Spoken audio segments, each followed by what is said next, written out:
कर्म चेतन बंधकारु कर्म के अवसान का, कह कर स्वरूप यथार्थ जग का जो किया उपकार है, उसके लिए जिन वाणी माँ को वंदना शत बार है, वंदना शत बार है, वंदना शत बार है।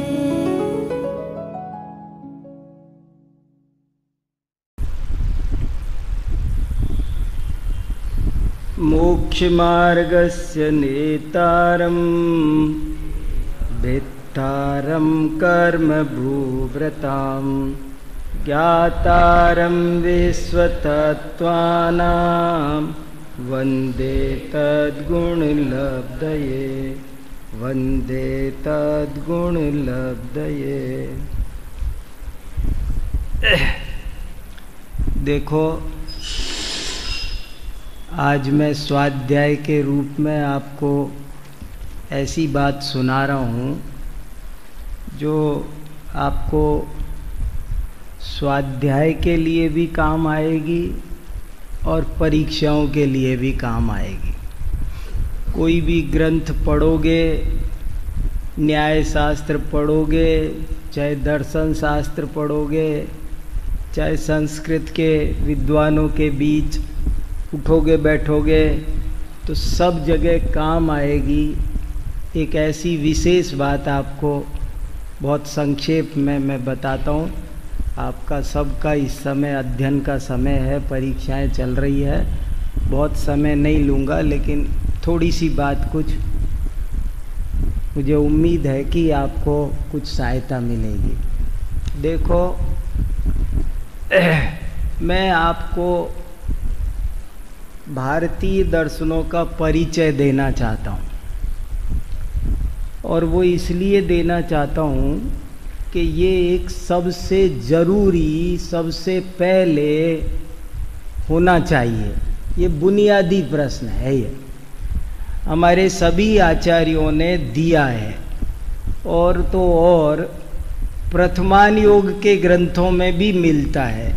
देखो, मैं आपको ये जो अपने दर्शन है ना, इन सब को हो सकता है मेरी शैली से आपको कुछ समझ में आ जाए।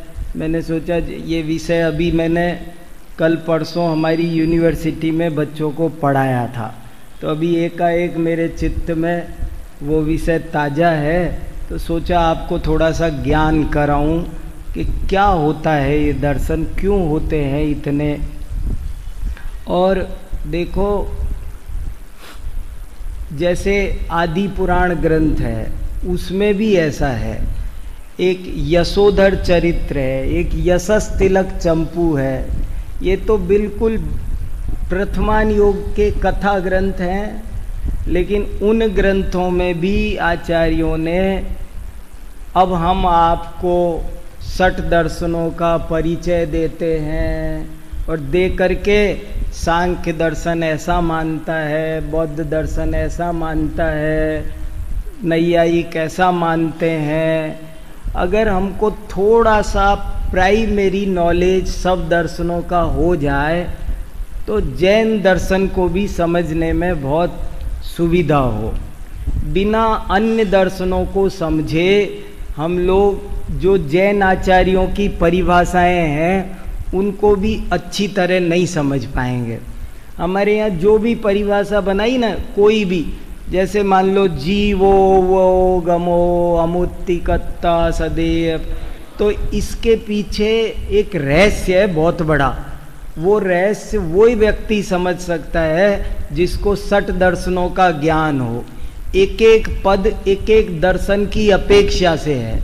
सबकी मोक्ष की सिद्ध की परिभाषा बनाते हैं तो कहते हैं निक्कम्मा 8 गुणा किंचूणा चरम देय दो सिद्धा लोय गठिदाणि। ये अब इसका मतलब वो सही समझ पाएगा, वो अच्छा समझ पाएगा जिसको 60 दर्शनों का ज्ञान होगा। नहीं होगा ना, वो इसका सीधा अनुवाद करके समझ जाएगा कि भैया सिद्ध भगवान निकम्मा निष्कर्म होते 8 गुण। लेकिन एक एक विशेषण के द्वारा एक एक दर्शन का खंडन किया गया है, और वो जब तब समझ में आएगा जब अन्य दर्शनों का ज्ञान होगा। सब चीज की परिभाषा है। ये तो मैंने 1-2 उदाहरण दिए हैं। जैसे लोक किसे कहते हैं, लोक का क्या स्वरूप है, तो त्रिलोक सार में लोक की गाथा है, गोमट सार में है लोगो अगिट्टिमो खलु अणायणी ओणो समा। ये जो परिभाषा बनाई, अब वो गाथा याद कर लेना और उस गाथा का अर्थ लगा लेना, वो तो है सामान्य बात।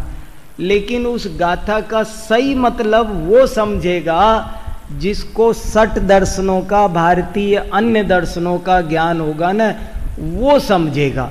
क्योंकि आचार्य ने बुद्धि पूर्वक, असल में कोई भी कथन होता है ना, वस्तु स्वरूप बड़ा वचन अगोचर होता है, और उसको समझाने के लिए निषेध कर करके समझाते हैं, ये भी नहीं, ये भी नहीं, ये भी नहीं, खंडन कर करके बहुत समझाते हैं। तो इसलिए हमको आपको 60 दर्शनों का थोड़ा प्राइमरी ज्ञान होना चाहिए।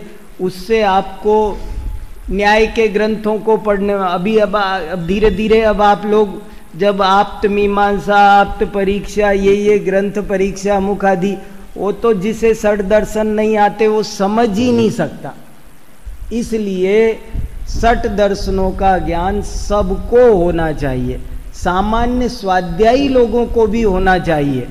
समय सार जब पढ़ते हैं तो समय सार में भी 10 जगह ऐसा लिखा है कि ऐसा मानेंगे तो पसज्जदे शंख समोवा।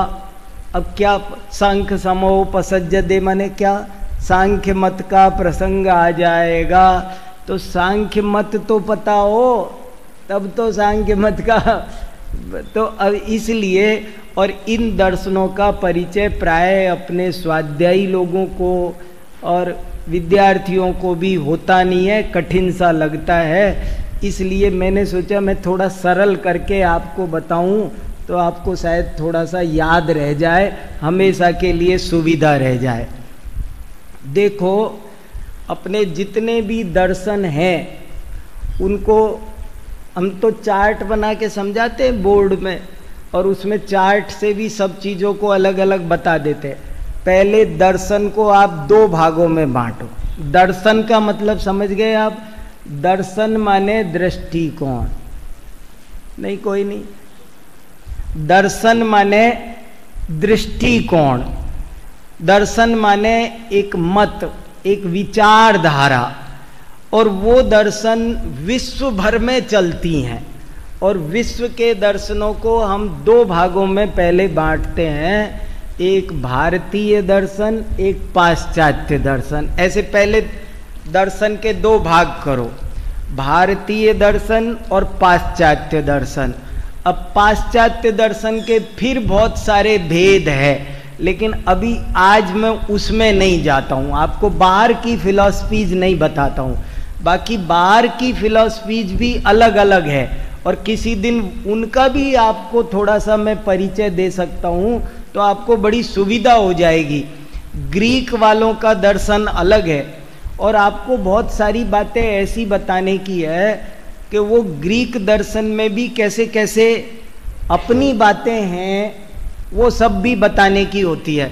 पर अभी मैं बाहर के दर्शन छोड़ता हूँ, ठीक है, ओके। और अपन केवल इंडियन फिलॉसफीज को ही समझते हैं। भारतीय दर्शन कितने हैं? तो भारतीय दर्शन कुल मिलाकर के, कोई इन बच्चों में से कोई बताएगा भारतीय दर्शन कितने होते हैं? कौन? एक जना हाथ खड़ा करो। पीछे किसी ने किया था ना हाथ खड़ा, बोलो तो जरा।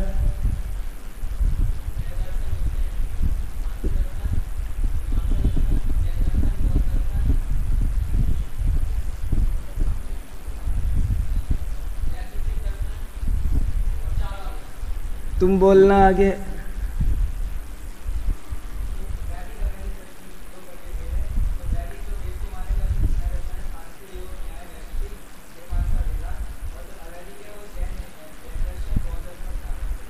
और कोई बोल रहा था? देखो, एक तो इनको है ना, जैसे कितने ही लोग तो कुछ भी क्रम से बोलते हैं, वो भटक भी जाते हैं। मैं आपको थोड़ा सा ये तरीका ही बताना चाह रहा हूँ, थोड़ा इजी हो जाए, थोड़ी मेहनत में काम चल जाए। अपने को 60 दर्शनों का ज्ञान आपको आज भर में हो जाएगा, जगह जगह दिक्कत नहीं होगी रोज रोज। इतना सा याद रखो कि जितने भी भारतीय दर्शन है, पहले उनको 2 भागों में बांट लो, जैसा इसने अभी बोला बाद वाले। क्या नाम आपका? संयम। वाह, ठीक ठीक, गुड, बहुत अच्छा, बहुत सही, तुमने सही बोला। तुम थोड़े से कंफ्यूज हो रहे थे बहुत क्रम में भी देखो सुनो, सारे दर्शनों को पहले, सारे भारतीय दर्शनों को 2 भागों में बांटो, वैदिक दर्शन और अवैदिक दर्शन।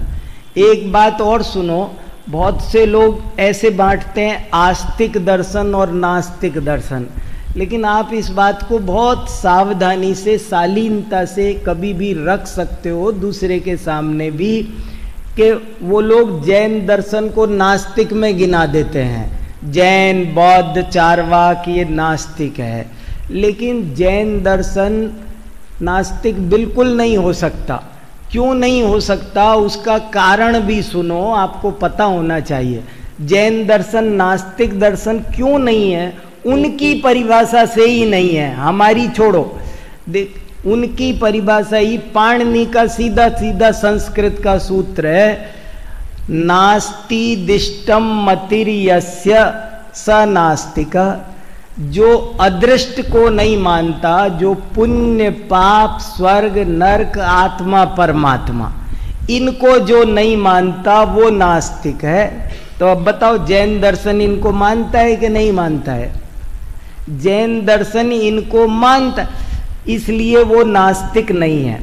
वो लोग परिभाषा बनाते हैं कि नास्तिको वेद निंदकः। 2 तरह की परिभाषाएं, आप सबको अच्छा विवेक रखना चाहिए, क्या चल रहा है, क्या कहा जाता है, कौन बात सही है। एक परिभाषा तो आपके सामने ये है कि नास्तिको वेद निंदकः, और एक परिभाषा व्याकरण की है कि जो अदृष्ट को नहीं मानता, अदृष्ट अर्थात पुण्य पाप स्वर्ग नरक आत्मा परमात्मा, ये मोटी बात समझ लो। जो इसको नहीं मानता वो नास्तिक है। तो इस परिभाषा के आधार पर तो जैन दर्शन नास्तिक है ही नहीं।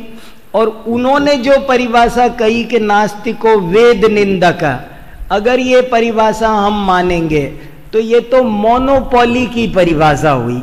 ये तो ये हुई कि जो मुझे ना माने वो नास्तिक है। ऐसे तो कोई हम कह देंगे कि जो समय सार को ना माने वो नास्तिक है। तो बात कहाँ बनेगी, कहाँ? एक नास्तिक की परिभाषा तो तय करनी पड़ेगी ना। हर आदमी बोले ऐसे तो कोई भी किसी के ग्रंथ को नहीं मानता, ये थोड़ी पॉलिसी चलेगी। इसलिए आस्तिक और नास्तिक का विभाजन करना हो तो हमको ज्यादा से ज्यादा हम चारवाक दर्शन को नास्तिक कह सकते हैं, क्योंकि चारवाक दर्शन खुद कहता है कि भैया कुछ भी नहीं है, वो पाप पुण्य स्वर्ग नरक में विश्वास नहीं करता। इसलिए चारवाक तो एक नास्तिक ठहर सकता है, लेकिन जैन बौद्ध तो नास्तिक ठहर ही नहीं सकते, और जैन तो बिल्कुल ही नहीं ठहर सकते। बौद्ध दर्शन को कभी कभी कोई कहे ना ये अनात्मवाद है, ये है वो है, यहाँ तो वो भी नहीं है, साफ साफ सब कुछ है। इसलिए आस्तिक नास्तिक के विभाजन को मैंने, आपने देखा हो तो ये किताब में आत्मा परमात्मा में अंत में परिशिष्ट भी दिया है, और ये एक बहुत बड़ा चार्ट दिया है षट दर्शन के परिचय का। अगर आप ये चार्ट देख लो ना, ये चार्ट पढ़ाने में मुझे 15 दिन लग जाए षट दर्शन का परिचय, लेकिन आप ये एक चार्ट पढ़ लो तो आपको सारा का सारा ज्ञान हो जाए। अब देखो, इसलिए आस्तिक नास्तिक का विभाजन करते समय भी सावधानी रखना, और अभी तो अपने इतना विभाजन करो कि वैदिक दर्शन और अवैदिक दर्शन। वैदिक दर्शन वे हैं जो वेद को प्रमाण मानकर चलते हैं, और अवैदिक दर्शन वे हैं जो वेद को प्रमाण मानकर नहीं चलते। इस तरह से 6 तो वैदिक दर्शन है और 3 अवैदिक दर्शन है, कुल मिलाकर के 9 दर्शन है। अपना कोई ऐसा ग्रंथ है जिसमें सब दर्शनों का परिचय मिल जाता है? एक तो षड दर्शन समुच्चय बहुत बढ़िया ग्रंथ है और उसमें सब दर्शनों का बहुत अच्छा परिचय विस्तार वो स्पेशली इसके लिए लिखा है। और इसके अलावा मैंने बताया ही आपको, महापुराण तक में भी यशस तिलक चंपू में 20 पेज में दिया है वर्णन। एक पंडित जवाहरलाल जी हुए, उन्होंने एक स्यादवाद नाम की पुस्तक लिखी है, उसमें भी लास्ट में 10-12 पन्नों में षड दर्शनों का शॉर्ट एंड स्वीट परिचय दे रखा है।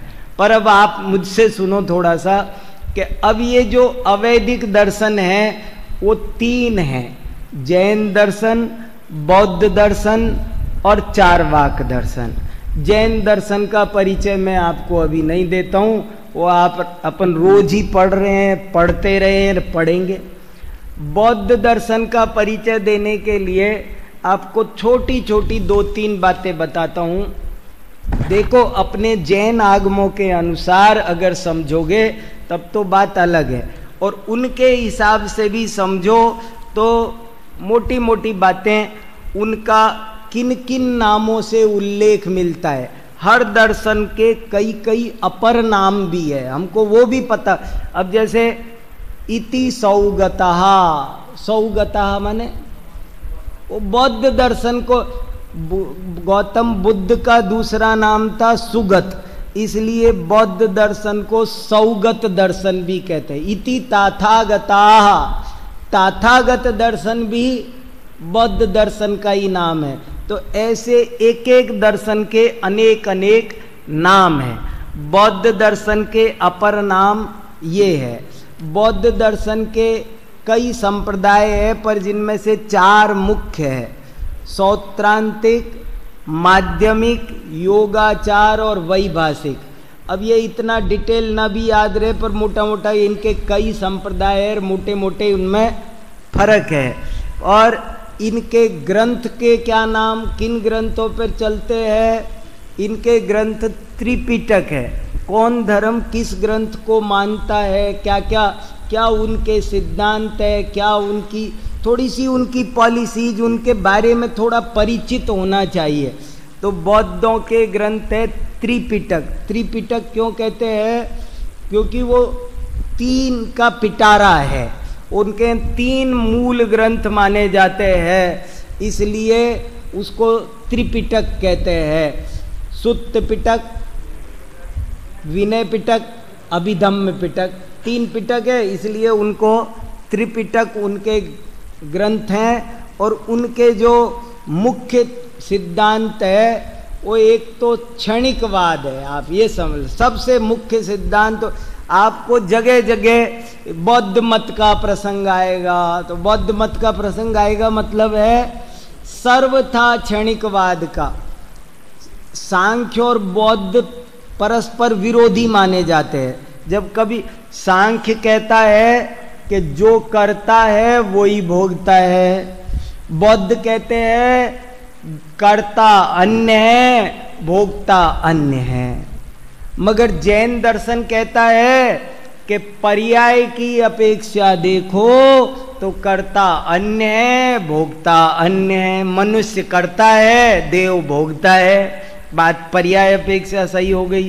द्रव्य अपेक्षा देखो तो जो करता है वो ही भोगता है। इस तरह उनका सामंजस्य बैठ जाता है। इसलिए इस बात को इनका मुख्य सिद्धांत यूं ही समझ लो, ये इनका मुख्य सिद्धांत है।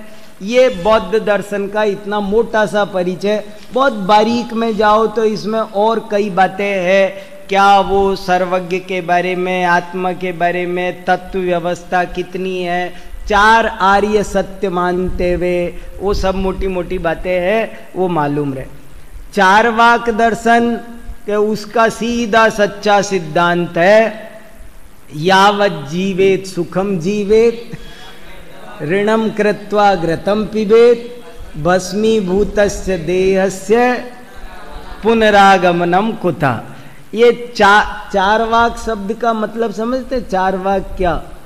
चारुवाक, अच्छी अच्छी मीठी मीठी बातें, दुनिया को सब कोई अच्छी लगती है भोगवादी बातें, तो चारवाक ऐसे ही कहता है।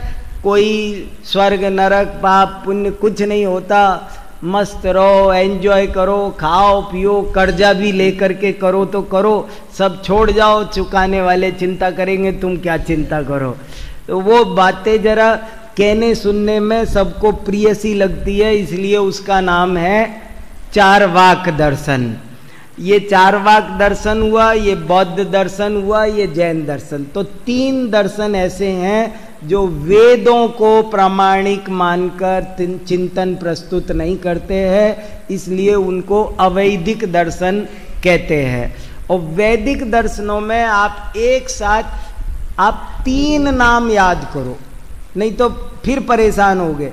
ये 3 पेयर है वास्तव में, 6 दर्शन है ना, ये 6 दर्शन भी 3 पेयर में याद करो। सांख्य योग, ये 2 दर्शन एक साथ, या सांख्य दर्शन में और योग दर्शन में मामूली सा अंतर है, इसलिए इन दोनों को एक ऐसे ऊट पटांग मत गिनो कि एक सांख्य दर्शन होता है, एक मीमांसा होता है, एक योग होता है, एक नैया, ऐसे नहीं। सांख्य योग, न्याय वैशेषिक, मीमांसा और वेदांत, ये 3 पेयर है। सांख्य और योग इसलिए पेयर है क्योंकि इनकी दोनों की बातें 95% एक सी है, 5% में फर्क आया है, इसलिए वो 2 बन गए। तो सांख्य दर्शन का नाम सांख्य दर्शन क्यों है? सांख्य दर्शन का नाम 2 वजह से सांख्य दर्शन है। एक तो इसलिए है क्योंकि उसमें तत्वों की संख्या सारे दर्शनों से ज्यादा है, सबसे ज्यादा तत्व गिनाए हैं। किसी में जैन दर्शन में 7 तत्व बनाए, किसी में और 2 तत्व बताए, किसी में 1 ही तत्व बताया, किसी में 16 तत्व बताए ज्यादा से ज्यादा, लेकिन सांख्य दर्शन सबसे ज्यादा तत्व बताता है, इसलिए उसका नाम पड़ गया, संख्या के आधार पर भी उसका नाम पड़ गया सांख्य दर्शन। और एक वजह है सांख्य दर्शन नाम पड़ने की, संख्या। संख्या जरा समझना, बहुत अच्छा शब्द है। संग माने सम्यक और ख्या माने ख्याति। सम्यक ख्याति उनके यहाँ बार बार वो कहते हैं कि प्रकृति और पुरुष ये 2 मूल तत्व है और इनके बीच में भेद ज्ञान कर ले, जो इनको सम्यक भेद पहचान ले इनका, वो तो है ज्ञानी और बाकी सब है अज्ञानी। इसलिए उनका अपने यहाँ जैसे आत्मख्याति, ख्याति, ख्याति माने आत्मख्याति, ख्याति माने जानना, प्रसिद्धि, ज्ञान होना। ऐसे ही वहां सांख्य का नाम सांख्य इसलिए पड़ा है क्योंकि वो सम्यक ख्याति पर को मुख्य बताकर बताना चाहता है, इसलिए उस दर्शन का नाम सांख्य दर्शन पड़ा। और सांख्य दर्शन के प्रवर्तक कौन थे? सांख्य दर्शन के प्रवर्तक कपिल मुनि थे। और कपिल मुनि और अपने जैन आगमों से देखो तो क्या थे वो भरत चक्रवर्ती के बेटे थे। और ये उनके यहाँ भी बराबर मरीचि के पुत्र थे, सब वर्णन उनके यहाँ भी आता है। मैंने इस किताब में साफ साफ लिखा है। आपको पता है बौद्ध दर्शन में भी जो गौतम बुद्ध ने बौद्ध दर्शन चलाया, तो गौतम बुद्ध असल में मूल में तो जैन थे। उन्होंने जैन मुनि से दीक्षा ली थी। ये उनके ग्रंथों की बात बता रहा हूं मैं, आप कहो तो मैं पढ़ के सुना सकता हूं। उनके अभिधम्म पिटक में एक जगह एक साधु, देखो मैं आपको 1 मिनट पढ़ के सुनाता हूं, आपको आनंद आएगा। अभिधम्म पिटक में एक जगह गौतम बुद्ध का और उनके एक शिष्य का संवाद चल रहा है। तो वो शिष्य कहता है, जैन मुनि की निंदा करता है वो। तो गौतम बुद्ध ने क्या उत्तर दिया उसको, वो उत्तर आपको पढ़ के सुनाता हूं। उस उत्तर में ये लिखा है कि नहीं आनंद, तुम उनकी निंदा मत करो। मैं खुद भी एक दिन ऐसा ही था और मैंने पिहिताश्रव नाम के जैन मुनि से निर्ग्रंथ दिगंबर दीक्षा ली थी।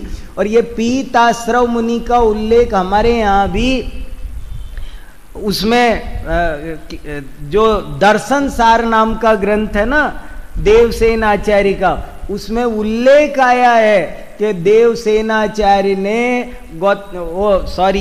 पिहिताश्रव मुनि ने दीक्षा दी और उनका नाम बुद्ध कीर्ति रखा था, जैन दिगंबर मुनि बने थे।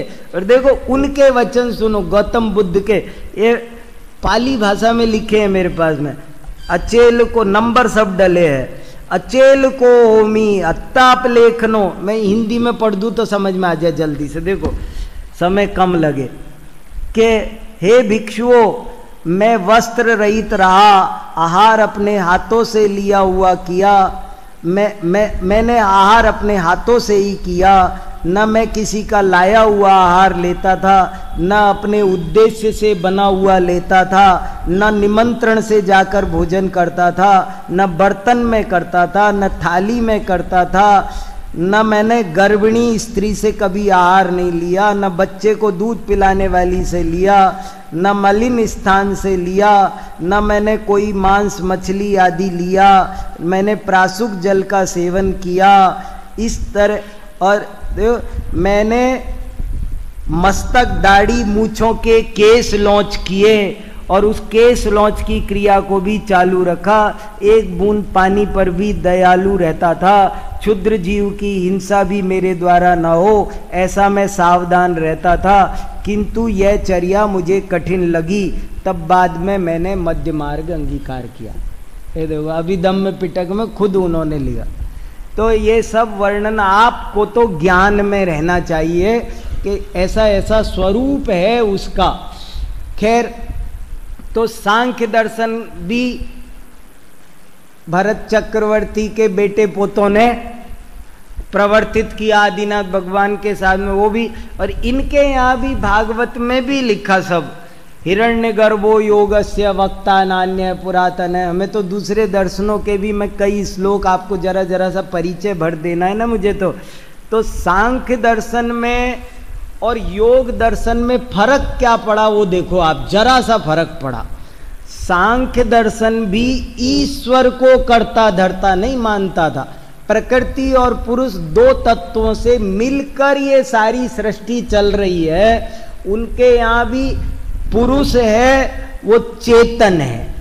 अपने यहाँ भी पुरुष शब्द का अर्थ पुरुषार्थ सिद्धि उपाय, पुरुष माने आत्मा।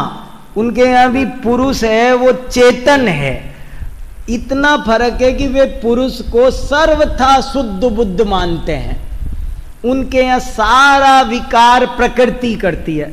अब अगर आपको सांख्य मत समझ में आए ना थोड़ा सा, तो समय सार के कई कलशों के अर्थ बहुत अच्छे खुल जाएंगे, आपको बहुत आनंद आ जाएगा उसको समझने के बाद में। दो तत्व मुख्य है, एक प्रकृति, एक पुरुष। और पुरुष के बारे में वो क्या कहते हैं कि पुरुष तो ज्ञानवान है, चेतन है, और प्रकृति जड़ है, अचेतन है। और आत्मा, वो जो पुरुष है, वो पूरी तरह शुद्ध बुद्ध है। उसमें विकार कभी अनादि काल में था नहीं, है नहीं, होगा नहीं, त्रिकाली शुद्ध है वो। और जो जितना भी विकार दिखाई देता है वो सब 25 तत्व है उनके, अहंकार, तन्मात्रा, इंद्रियाणी, ये सब क्या है, ये विकार की फौज है पूरी की पूरी। और ये सारी फौज कौन कराता है, ये सब प्रकृति कराती है, प्रकृति के अंश है। तो इस तरह सांख्य दर्शन ईश्वर को नहीं मानता। अब देखो, ईश्वर को नहीं मानना अगर नास्तिक होता, ईश्वर को कर्ता धर्ता मान, तो सांख्य दर्शन भी नहीं मानता। बेसिकली सांख्य दर्शन के किसी भी विशेषज्ञ विद्वान से पूछना, वो ईश्वर को कर्ता धर्ता नहीं मानते। योग दर्शन में आकर ईश्वर को ईश्वर प्रणिधानात् वा पतंजलि ऋषि ने एक सूत्र जोड़ा और एक 26वां तत्व। यो सांख्य दर्शन में 25 तत्व है, योग दर्शन में 26 तत्व हो गए। अरे वो 26 कहां से हो गए कि उन्होंने एक ईश्वर नाम का तत्व अपनी तरफ से और जोड़ा। तो इसलिए ये योग दर्शन में ये हो गए। अब देखो, आपको इनके एक एक प्रवर्तक भी पता हो। सांख्य दर्शन के प्रवर्तक कपिल, योग दर्शन के प्रवर्तक पतंजलि, सांख्यों के ग्रंथ का नाम, एकादा ग्रंथ पता होना चाहिए, मूल ग्रंथ। जैसे बौद्धों का मुख्य ग्रंथ त्रिपिटक, सांख्यों का कोई ग्रंथ जो जिसको अपन प्रामाणिक पहला उनका ग्रंथ माने। सांख्यों का मुख्य ग्रंथ है सांख्य सूत्र, और उसके अलावा फिर सांख्यकारी का जो आपने बोली वो भी सांख्य सूत्र उनका बहुत आधार ग्रंथ है। और ये योग दर्शन वालों का पातंजल सूत्र है। उसमें कभी देख सकते हैं अपने तत्वार्थ सूत्र जैसे सूत्र ही हैं, उसमें भी 4 अध्याय है उसके, जिनका नाम पाद दे रखा है, 4 पाद। तो ये फर्क है इसमें। सांख्य दर्शन जैसा का जैसा मानता है, योग दर्शन उन सब बातों को एज इट इज मानता है, बस अपनी तरफ से एक ईश्वर नाम का तत्व अलग से जोड़ता है। ये आपको सब परीक्षा में मैं कभी ऐसे कह देता हूँ बच्चों को कि कभी कोई प्रश्न नहीं भी आता हो ना उधर उधर, तो आप कम से कम खाली छोड़ के आने की बजाय ये परिचय दो उसमें कि कुछ तो लिखो तो सही, तो पता चले कुछ आता है। खाली पन्ने पर नंबर नहीं दिए जा सकते, कुछ लिखा हो तो पता तो चले ये आता है। तो ये योग दर्शन है। फिर न्याय वैशेषिक का दूसरा पेयर है।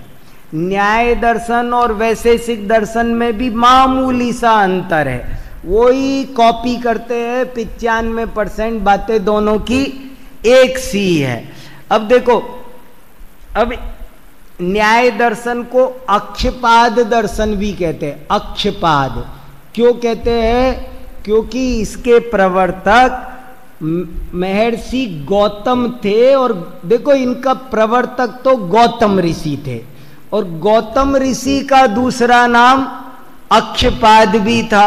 अब जैसे पतंजल ऋषि के नाम पर योग दर्शन का दूसरा नाम पातंजल दर्शन भी कहते थे, कापिल मत भी कह देते हैं।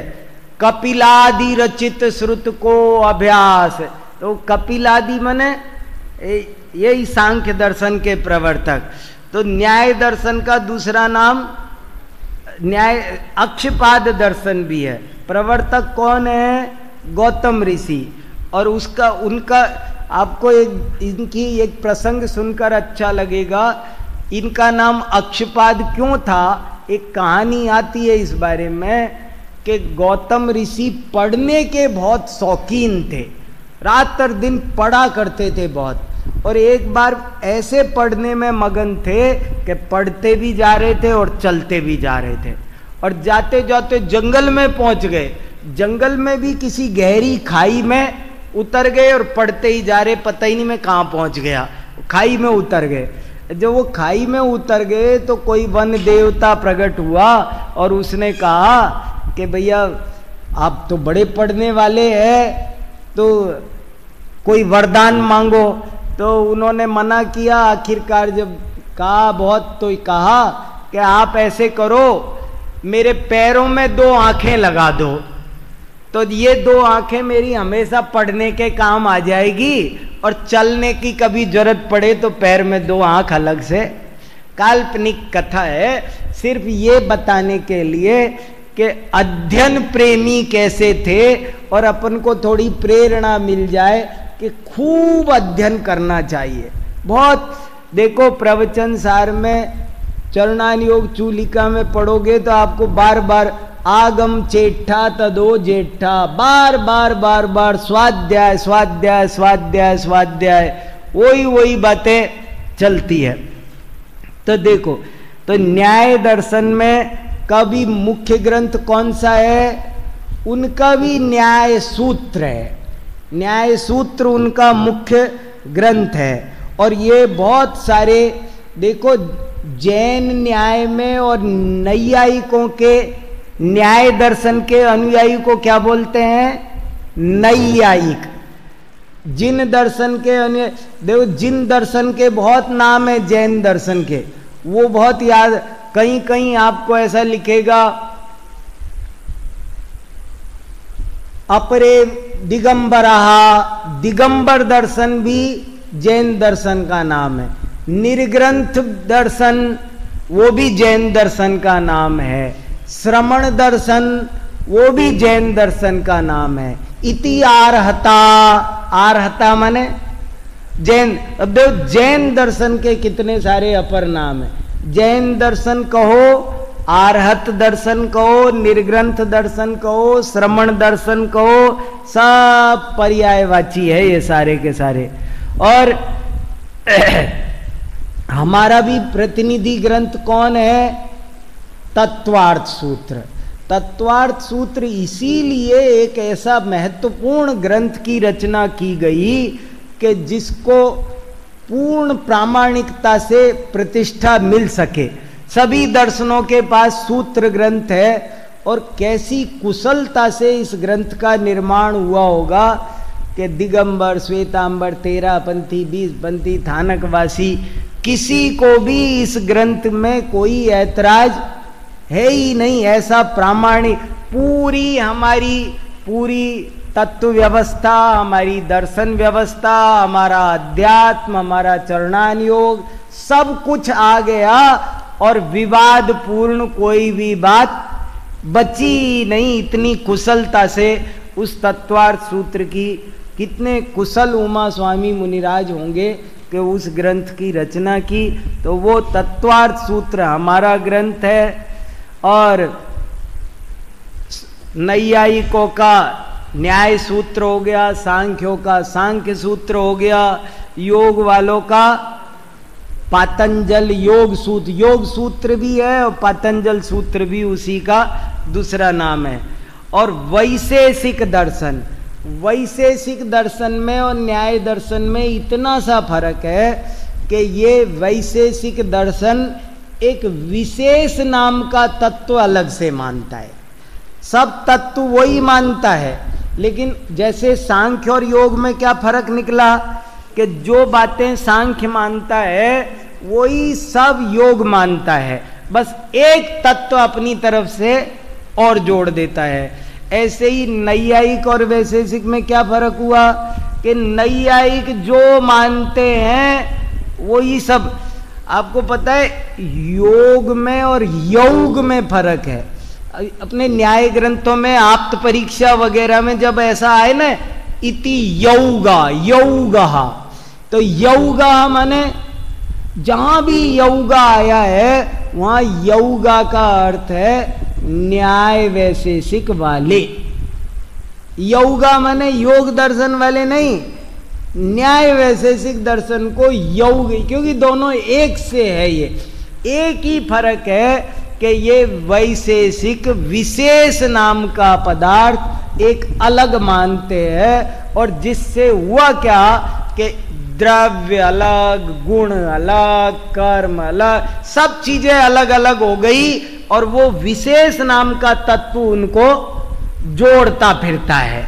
वो गोंद जैसा काम करता है, सबको मिलाने का काम करता रहता है, ये उसका काम है। ऐसे करके विशेष तत्व अलग बना। और आपको ये भी एक नई बात जानो कि जो न्याय दर्शन है ना, उनके न्याय में और हमारे न्याय में क्या फर्क है। उनके यहाँ भी न्याय है और जैन न्याय भी न्याय है, लेकिन एक बड़ा भारी अंतर है। बहुत अच्छे से आप याद रख सकते हैं जैन न्याय में और नैयायिकों के न्याय में, अन्यों के न्याय में फर्क क्या, कि उनके न्याय का उद्देश्य है स्वमत मंडन पर मत खंडन। ये उनके पास में जाओ, जैसे मैं किसी नैयायिक गुरु के पास जाऊं तो वो कहेगा मैं तुझे वो विद्या सिखा दूंगा बेटा कि जिससे तू कभी नहीं हारेगा, हमेशा दूसरे को हराएगा, मैं इतना सिखा दूंगा तुझे। उनका मकसद सिर्फ इतना सा है कि तुझे जिताना है। वो कैसे भी जिता देंगे, उनके पास 100 तरकीब है, और वो 100 तरकीब में उनने ऐसी ऐसी तरकीब लिखी है। उनके जो 16 तत्व है ना, उन 16 तत्वों के नाम पढ़ो तो आपको ताज्जुब होगा। उनमें से एक तत्व का नाम है छल, जाति, निग्रह, वितंडा, ये सब है ना।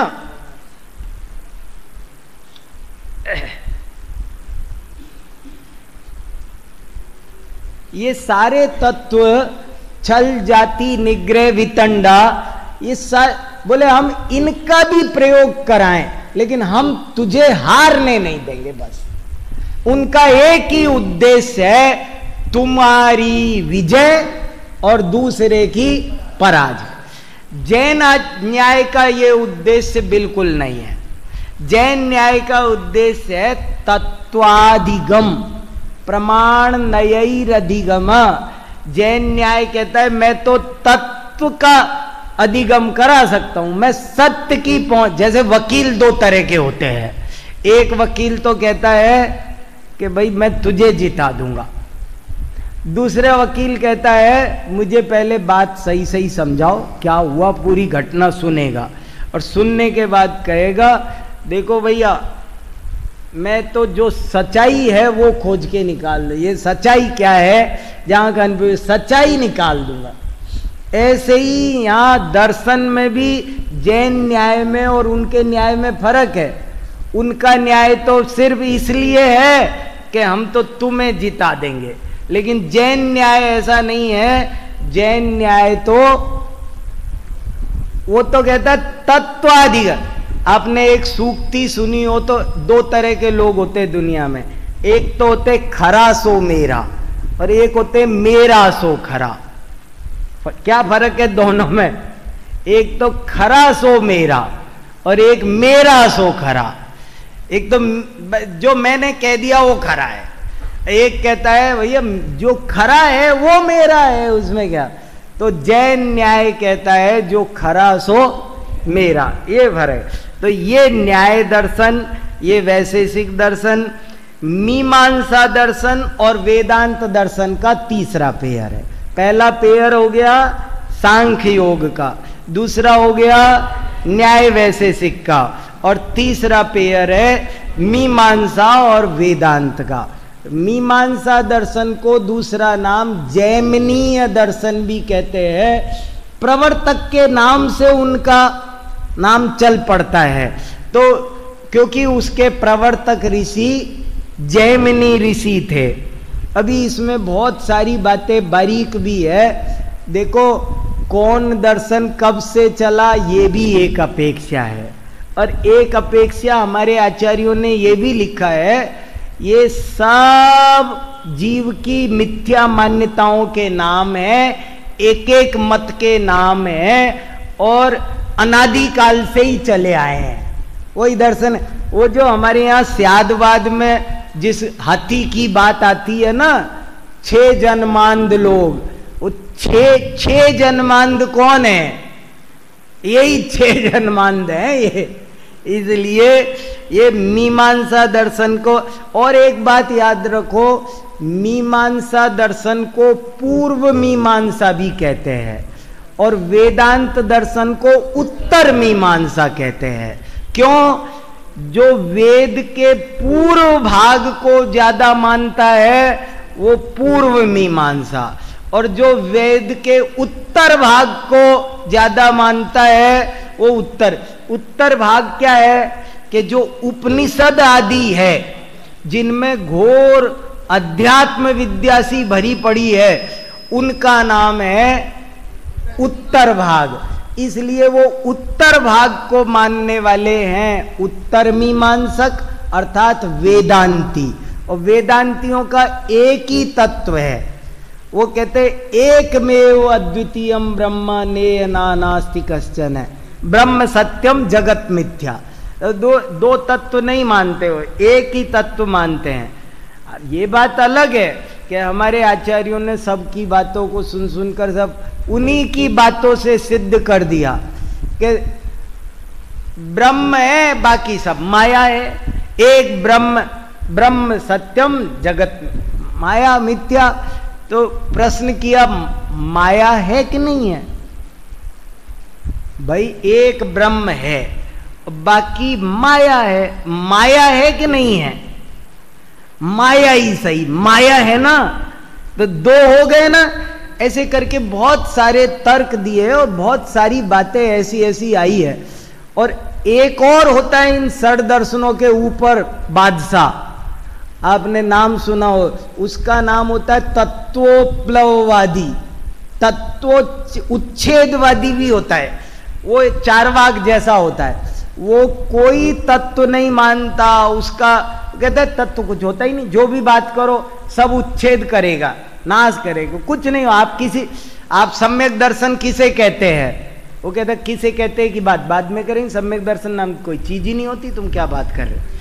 आपको माने वो हर चीज को मूल से ही नष्ट करता है।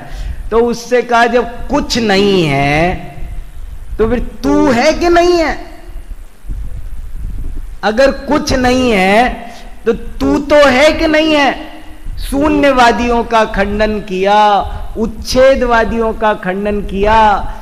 कुछ होते हैं अवक्तव्यवादी, वो कहते वस्तु स्वरूप, क्या तुम लोग लगा रहे हो फालतू, सब इतने आयोजन बंद करो, सब कुछ नहीं, बोल ही नहीं सकते तत्व को, तत्व अवक्तव्य है। तो हमारे आचार्यों ने उससे कहा वो अवक्तव्य है।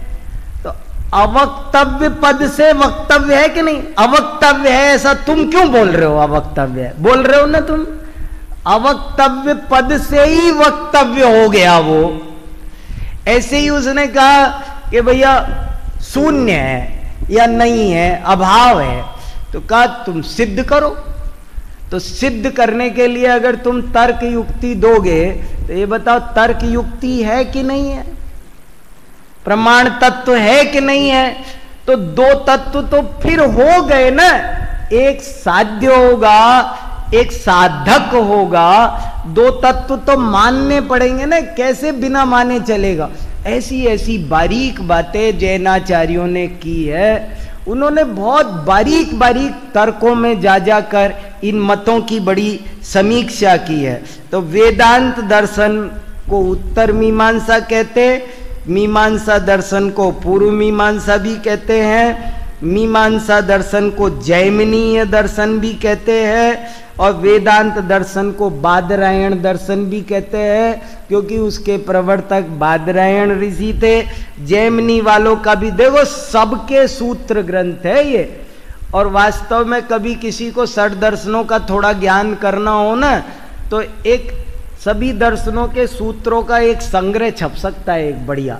किसी दार्शनिक संस्था को, ICPR को एक प्रपोजल भेजना चाहिए कि आप सब दर्शनों का ज्ञान कराना चाहते हो, तो हमारे आचार्यों ने जगह जगह लिखा है सब दर्शनों का थोड़ा ज्ञान होना चाहिए, तभी तत्व ज्ञान निर्मल होता है। तो सब दर्शनों का ज्ञान करने के लिए सभी दर्शनों के सूत्र ग्रंथ हिंदी अनुवाद सहित एक जिल्द में छप जाए तो सारे के सारे मूल तो पता चले, परिभाषाएं उनकी क्या क्या है वो देखा जा सकता है। और ये इनको वेदांत दर्शन को इसीलिए अद्वैत दर्शन भी कहते हैं, अद्वैत, क्योंकि वो एक ही दर्शन को मानता है। और इनका ब्रह्म सूत्र बहुत प्रसिद्ध ग्रंथ है और जिसकी सबसे ज्यादा व्याख्याएं हुई है। और जैसे तत्वार्थ सूत्र की बहुत व्याख्याएं हैं, ऐसे ब्रह्म सूत्र की भी बहुत व्याख्याएं हैं। शंकराचार्य ने इसका बहुत बड़ा भाष्य लिखा है। ये सब इनके छोटा छोटा सामान्य परिचय है, आपके परीक्षा में भी थोड़ा बहुत कहीं कुछ काम आऊ जाए। आप तो इतना याद रख लो के सांख्य योग, न्याय वैशेषिक, मीमांसा वेदांत, और इधर जैन बौद्ध चारवाक, और इनके अपर नाम, इनके मुख्य प्रवर्तक, इनके मुख्य सूत्र, मुख्य ग्रंथ, और इतना सा एक दो इनके सिद्धांत, इतना सा भी याद रह सका तो आपको स्वाध्याय में भी और विश्वविद्यालय की पढ़ाई में भी कुछ ना कुछ सहायता मिल जाएगी। बहुत अच्छा, बहुत धन्यवाद, बढ़िया।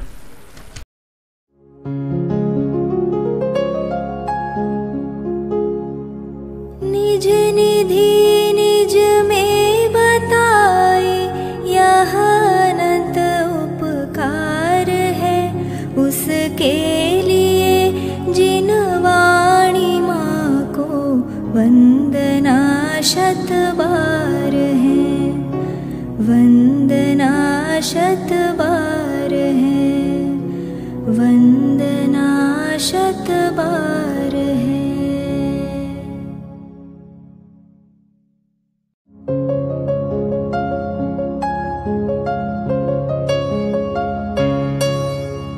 हे जिन वाणी भारती तो ही जपो दिन रैन, जो तेरी शरणा गहे सो पावे सुख चैन।